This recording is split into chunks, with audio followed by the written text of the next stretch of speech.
Hello प्यारे बच्चों, तो let's start with the remaining part of the chapter जो हमारा रह गया था। तो देखिए, मैं आपको कुछ डायग्राम्स के बारे में बताती हूँ। वेट, ठीक है ना। तो देखो, ये डायग्राम है हमारी स्टेमन की। यहाँ पर है एंथर। वैसे तो मैंने पहले वाइट बोर्ड में आपको बता ही दिया था, लेकिन अब एनसीईआरटी से भी थोड़ा देख लो। This is your anther, and anther में ही हमारे पास टेट्रागोनल स्ट्रक्चर मिलता है हमारे पास, having 4 pollen sacs. Yes, and इन पॉलन सैक्स में से हमें क्या मिलते हैं? पॉलन ग्रेन, ठीक है ना। तो पॉलन ग्रेन कहाँ से बनते हैं? पॉलन मदर सेल और what? Microspore mother cell. Yes, you can see the proximal end of the filament is attached to the thalamus or stamens are proximal end is attached to what? Thalamus. Proximal thalamus and distal to the filament. ये वाला होगा हमारा कौन सा? ये वाला proximal, P for proximal, P for pedal और thalamus. Yes, again moving to the next part. तो अब थोड़ा सा आगे चलते हैं, बिकॉज हमने मोस्टली ये पार्ट तो कर ही लिया था। पॉलन ग्रेन के बारे में हम अब जानेंगे कि पॉलन ग्रेन मैं आपको पहले ही डिस्क्राइब कर देती हूँ। Pollen grain having 2 layers. Yes, pollen grain के पास 2 लेयर्स होती हैं। First is outer layer is exine and inner is intine. Wait, let me write the again spelling. Intine. Exine is what? It is made up of sporopollenin, and जहाँ पर sporopollenin is a highly resistant material, because ये कहाँ से बनता है? sporopollenin टेपतम बनाता है इसे। yes, so the exine is made up of sporopollenin like this. Pollen grain is having this exine layer like this, कि हमारे पास स्पोरोपॉलिनन होता है। एंड जहाँ पर एक्साइन में स्पोरोपॉलिनन नहीं होता है बच्चों, स्पोरोपॉलिनन जहाँ पर नहीं होता है वहाँ क्या होता है? जर्म पोर। इसे हम जर्म पोर कहते हैं। यहाँ से ही पॉलन ट्यूब एंटर कर सकता है और पॉलन ग्रेन और मेल गैमेट्स बाहर जा सकते हैं। This is our sporopollenin and this continuous layer, this is what intine. ये कौन किससे बनी होती है? सेलुलोज एंड पैक्टन से, ठीक है ना। ये थिन लेयर होती है। Yes, okay, moving ahead to you can see pollen grains. मैं आपको ये पढ़ के बताती हूँ। Pollen grains are generally spherical measuring about 25 to 50 micrometers in diameter. It has a prominent 2-layered hard wall. Hard outer layer is exine made up of sporopollen, which is one of the most highly resistant organic material. It can withstand high temperatures and can withstand strong acids and alkali. No enzyme that degrades sporopollen is so far known, and pollen grain exine has prominent apertures called germ pores, and where sporopollen is absent. Yes, and pollen grains are well preserved as fossils because of the presence of sporopollen, because it is a highly resistant material. बच्चों, it is a highly resistant material. The exine exhibit a very pattern. Inner wall, which is entine, thin continuous layer made up of cellulose and pectin. Cytoplasm of pollen grain is surrounded by a plasma membrane.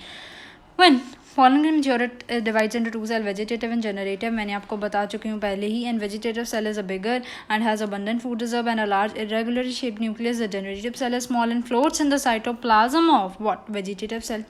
Generative cell, as said earlier by me, that it is a spindle shaped with the dense cytoplasm and a nucleus. And over 60% angiosperms में क्या होता था? Pollen grains are shed at 2 cell stage, 1 vegetative cell and 1 generative cell. In the remaining species, 40% generative cell divides mitotically into 2 male gametes. Yes, and before the pollen are shed. This is 3 cell. Pollen of many species cause several allergies and bronchial afflictions in some people, often leading to chronic respiratory disorders, asthma, bronchitis, etc. It may be mentioned here that Parthenium or carrot grass that came into India as a contaminant with imported become ubiquitous and causes pollen allergy. देखो, pollen grain जो है nutrients में rich होता है, and इसके जो supplements हैं, products हैं, they are used in the recent year, like pollen tablets use की जाती हैं, एंड ये क्या हो रहा है भाई? And in Western countries, yes, in Western countries, a large number of pollen products in the form of tablets and syrups, they are available in the market. Yes, ये देख सकते हैं आप pollen products. When once the pollen grains have to land on the stigma before they lose viability, they have to bring about fertilization. देखिए, the period for which the pollen grains remain viable is highly variable because of sporopollen. To some extent depends upon the prevailing temperature and humidity. In some cereals such as rice and wheat, इनमें क्या होता है? pollen grain lose viability within 30 minutes. Rice व wheat, इसमें क्या होता है? हमारे पास जो pollen grain है lose viability within 30 minutes. And in some members like Rosaceae and Leguminosae and Solanaceae, they maintain viability for months. You may have heard of storing semen of many animals, including humans, for artificial insemination. It is possible to store pollen grains of a large number of species for a year in liquid nitrogen in minus 196 degrees Celsius temperature, guys. Such stored pollens they are used in seed banks. अब मैं आपको megasporogenesis के बारे में बताऊं. And what is microsporogenesis? The process of formation of microspores from microspore mother cell, उसे हम कहते हैं माइक्रोस्पोरोजेनेसिस. एंड अब मैं आपको मेगास्पोरोजेनेसिस के बारे में बताती हूँ. देखिए, मैं ना एक आपको फर्स्ट ऑफ ऑल एक आउटलाइन सी देती हूँ. हमने pollen grain बना लिया. वेट हमने pollen grain बनाया. अब ये क्या करेगा pollen grain भाई? ये जाएगा स्टिग्मा के पास. यहाँ पर लैंड होगा. ये लैंड होकर यहाँ पर क्या होता है बच्चों? यहाँ पर अगर तो ये चाहती है कि ये मेल गेमेट मेरे अंदर आए तो pollen ट्यूब बन जाएगी. एंड अगर यहाँ पर है हमारा ओव्यूल, यस, तो pollen ट्यूब यहाँ से घुस जाएगी सीधा किसमें? ओव्यूल में. यस, एंड यहाँ पर मेल गेमेट्स सबसे पहले जाएंगी. 2 मेल गेमेट्स होंगी, एक vegetative cell. First male gamete जो होगा वो किससे फ्यूज़ कर जाएगा? एग सेल से. यस, एंड जो दूसरा एट द माइक्रोपाइलरन, एंड जो दूसरा मेल गेमेट है, मेल गेमेट 1, मेल गेमेट 2, वो किससे फ्यूज़ कर जाएगा? Polar nuclei to make what? pen triploid primary triploid endosperm nucleus. yes, जो 3n कंडीशन बन जाएगी. एंड ये ही क्या प्रोवाइड करेगा? Nutrition to the developing embryo.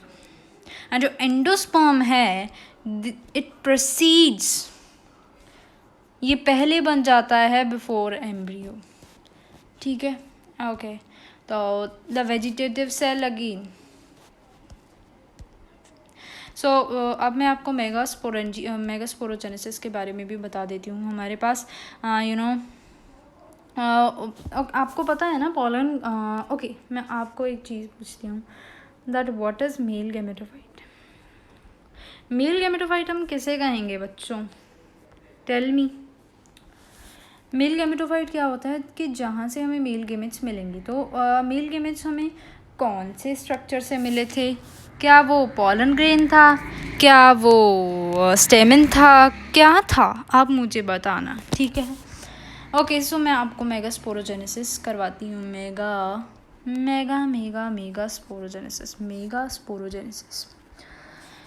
Okay बच्चों, तो इसमें सबसे पहले आपको क्या करना है? आपको जाना है ओव्यूल में. ओव्यूल में हमें क्या मिलेंगे? Megaspore mother cell. एमएमसी का वो मतलब नहीं है, ये है megaspore mother cell.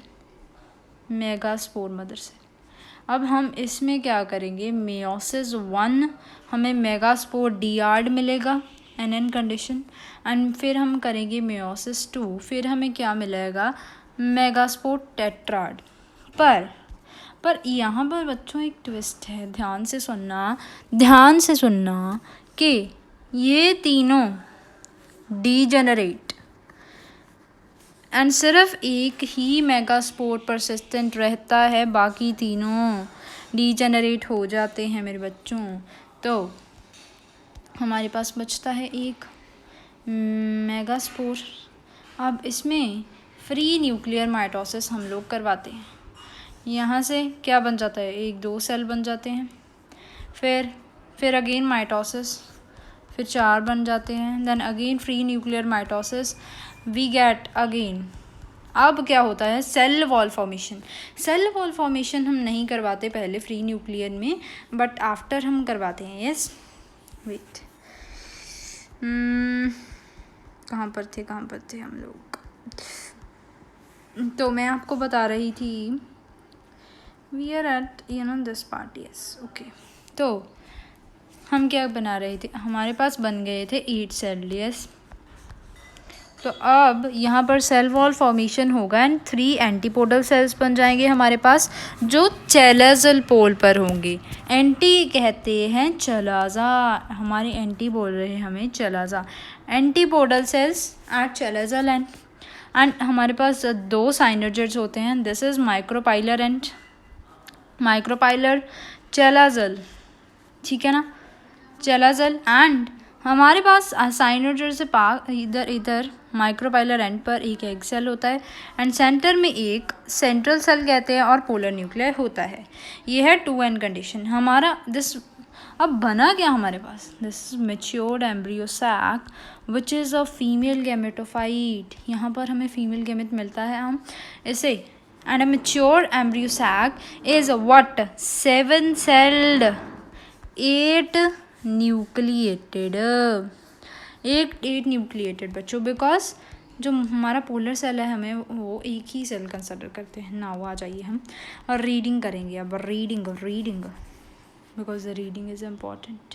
Yes, okay.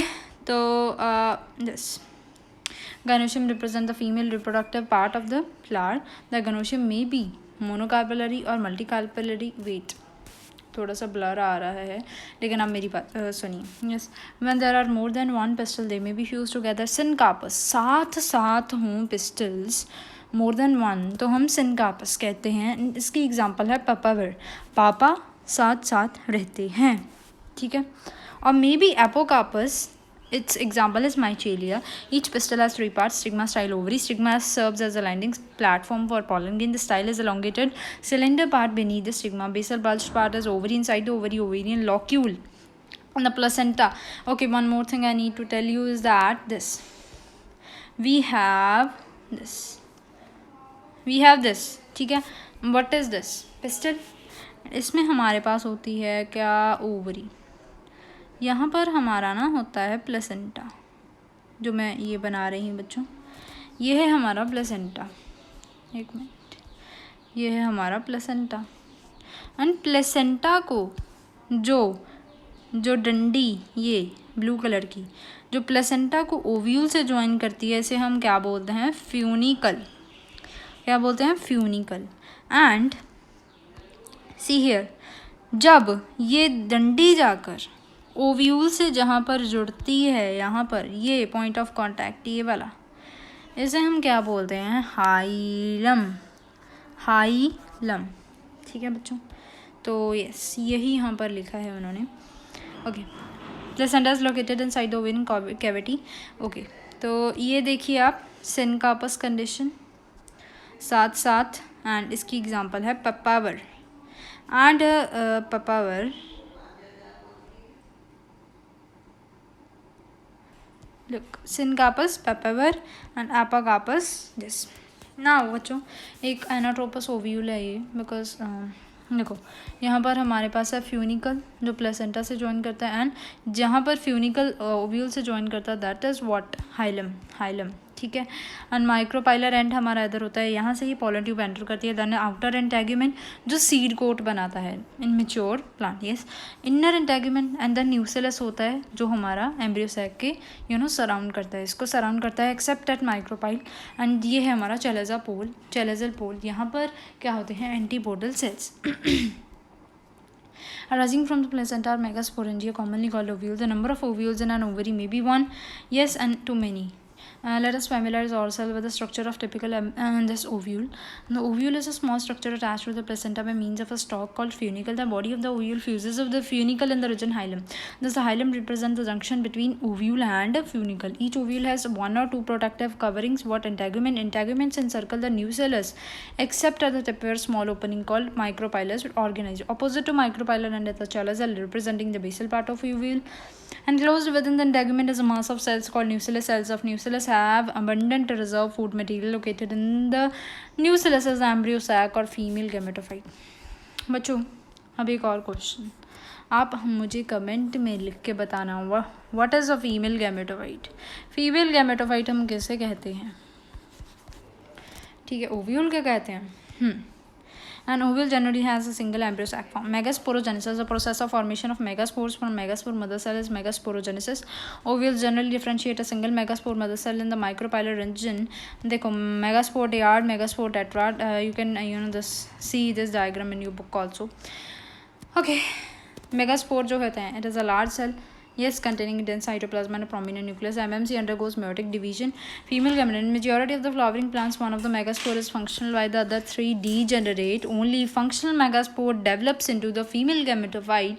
This is what monosporic development. एक minute. Okay. This is the method of embryo sac formation from a single megaspore. This is monosporic development. Okay, now again the next thing. Let us study about the formation of embryo sac. Nucleus of the functional megaspore divides mitotically to form 4 nuclei which move to the opposite poles, forming the 2 nucleate embryo sac. 2 or more sequential mitotic divisions result in the formation of 4 nucleate and then 8 nucleate stages. It is of interest to note that these mitotic divisions are strictly free nuclear without cell wall formation. That is, nuclear divisions are not followed immediately by cell wall formation. After the 8 nucleate stage, cell walls are let down, leading to the organization of the typical female gametophyte or embryo sac. Observe the distribution of cells inside the embryo sac. Okay, 6 of the 8 nuclei are surrounded by cell walls.